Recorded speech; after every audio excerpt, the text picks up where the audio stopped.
আজকে খুব দেরি হয়ে গেছে, এই চান করে এলাম। দেরি হওয়ার কারণ হচ্ছে তোমার কাকু আজের অনেক বাজার মানে সবজি লাঞ্চের এই দুপুরবেলা যা যা জিনিস রান্না হবে সেই সমস্ত জিনিস মাছ ডিম মাংস সব একসঙ্গে আজকে নিয়ে এনেছে। এগুলো ধুয়ে মুছে পরিষ্কার করে তারপরে তো রান্নাটা করবো বলো। আচ্ছা, আমার আজকে লাঞ্চে কী কী রান্না করেছি দেখো। আমার বক আর হচ্ছে পিটু। বক হচ্ছে আমার কুকুরটা, পিটু হচ্ছে বিড়ালটা। গরম ধোঁয়া ওঠা ভাত।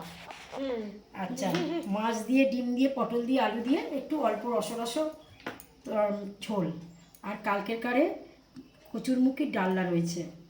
আর হচ্ছে আজকে করেছি পুঁই শাকের ডাল, পুঁই শাক চচ্চড়ি, কুমড়ো দিয়ে চিংড়ি মাছ দিয়ে পুঁই শাক চচ্চড়ি। এই যে পুঁই শাক চচ্চড়ি, কালকের কারে চাটনি। আর আমার মেয়ের আর ওর বাবার করেছি এই যে চিলি চিকেন আর এই রাইস।